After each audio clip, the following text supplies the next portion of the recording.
Olá, meu nome é Gabriel Evaristo Santana da Silva, eu sou bolsista de iniciação científica pelo CNPq no projeto Semântica de Frames com Ferramentas Tecnológicas para a Comunicação Científica Eficaz, que foi contemplado no edital PIBIC CNPq 192 de 2019 do IFSP Campus São João da Boa Vista, orientado pela professora Rosana Ferrareto Lourenço Rodrigues. Esse projeto ele é pautado na problemática de que os cientistas cada vez mais têm procurado publicar seus artigos e seus trabalhos em periódicos de alto impacto, a fim de trazer mais visibilidade para os seus trabalhos, e a fim de trazer visibilidade também para as suas universidades. Dessa forma, o objetivo dessa iniciação científica é utilizar a semântica de frames e ferramentas anotadoras automáticas de dados para entender e enxergar quais são os padrões responsáveis pela publicação bem-sucedida e, consequentemente, pela comunicação científica eficaz. Então, como a gente está falando de semântica de frames, é preciso explicar o que é um frame. Um frame são construções que acabam evocando cenas que são baseadas e estruturadas na experiência do indivíduo. Então, se eu digo, o paciente perdeu a batalha contra o câncer, eu estou usando dois frames distintos. O frame da guerra, que é a batalha, e o frame da doença, do câncer, para tentar facilitar a informação de que o paciente acabou falecendo contra o câncer.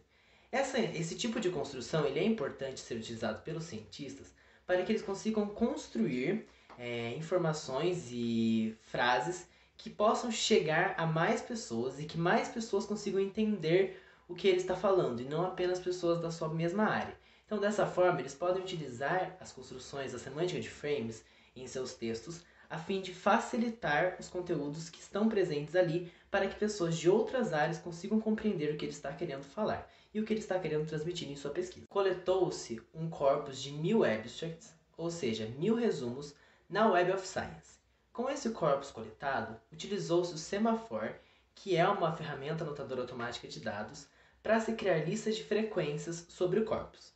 Com essas listas de frequências na mão, utilizou-se a FrameNet, que é um dicionário de frames, para procurar quais são os itens lexicais desses frames. A partir disso, criou-se uma ferramenta pedagógica chamada Frame Index para o ensino de redação científica. Essa ferramenta será capaz de ensinar para o usuário quais são os domínios do frame, como um frame evoca um item lexical, como um item lexical evoca um frame, e como esses frames são utilizados dentro do texto científico e dentro do corpus. Então, a primeira versão do Frame Index, ela possui uma interface simples com um campo de texto para o usuário informar um frame. A partir do momento que o usuário informa um frame, a ferramenta traz para ele 4 itens lexicais. E aí o usuário deve informar quais são as classes gramaticais desses itens lexicais. E aí a ferramenta, depois que o usuário clica em verificar, ela retorna para ele quais foram as suas respostas corretas e quais foram as suas respostas erradas. E nesse caso, qual era a resposta correta. A segunda versão do Frame Index ela faz o contrário da primeira. Ela parte do item lexical e vai até o frame. Então a ferramenta sorteia um item lexical e exibe para o usuário. E pede para que o usuário, a partir daquele item lexical, informe qual é o frame evocado. Quando o usuário clica em verificar, a ferramenta traz a resposta se foi correta, se foi incorreta.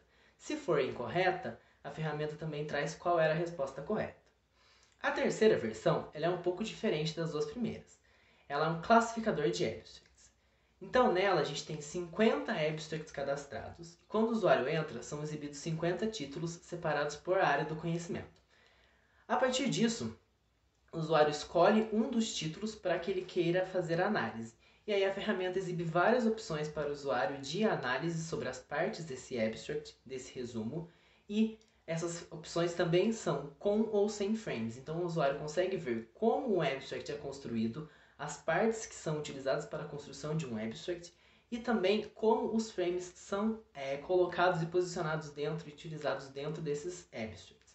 Então essas três ferramentas elas vão ser utilizadas pedagogicamente para o ensino de redação científica e como utilizar frames e itens lexicais para escrever sua redação.